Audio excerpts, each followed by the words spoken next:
The US Supreme Court on Thursday imposed limits on the federal government's authority to issue sweeping regulations to reduce carbon emissions from power plants in a ruling that will undermine President Joe Biden's plans to tackle climate change and could constrain various agencies on other issues. The court's 6-3 ruling restricted the Environmental Protection Agency or EPA's authority to regulate greenhouse gas emissions from existing coal and gas-fired power plants under the landmark Clean Air Act anti-pollution law. Biden's administration is currently working on new regulations. Blake Emerson, professor of law at the UCLA School of Law, said the ruling could have repercussions for other climate change regulations.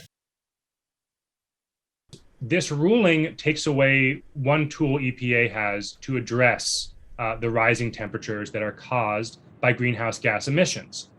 And part of the thing that's scary about it is not just that it takes away this one tool with regards to the power grid, but the basis on which the court made the decision is so broad that you could apply the same logic to any number of other regulations that the EPA or other agencies might implement to try to address climate change. Chief Justice Roberts says in this opinion that agency actions are suspect when they raise an eyebrow. Now, so whether a regulatory action raises an eyebrow is probably going to depend on the preferences and the ideological viewpoint of the judge who's deciding the case. And this opinion gives lower court judges in the district courts at the lowest level, as well as appellate court judges, to strike down federal regulations that simply seem too big or the judges just don't like. In our constitutional system, the federal courts are not supposed to make policy decisions. They are supposed to implement and interpret the law and the Constitution. Policy decisions are supposed to be made by the legislature and by the executive branch. But here, the court appears to be making its own policy judgment that the EPA simply cannot take steps this big. And the reason I feel comfortable criticizing the court on that basis is they simply do not have any basis in the text of the statute or in its legislative history to support the conclusion it reaches. You know, I'm one of those people who think that law means something, and there are right answers and wrong answers. I think it's unfortunate that we're in an environment now because of the extremes, particularly on the right side of the spectrum, where most of the action is happening, that has replaced the correct legal answers with the ideological predilections of judges. And that has been transparent for some time, but it's now going into overdrive. What we're looking at is a picture where democratic governments have less power to protect the public against harms, and private authority is much bigger. So we're talking about the influence of religion, another case that was before the court this term, expanding religious authority. We're talking about the authority of people who have guns.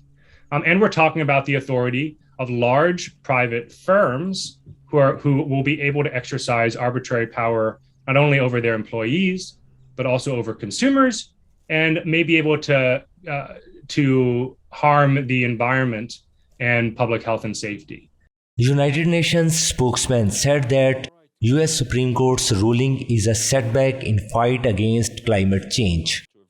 While it is not our role to provide legal commentary on judicial decisions of individual member states, just more generally, I can say that this is a setback in our fight against climate change when we are already far off track in meeting the goals of the Paris Agreement.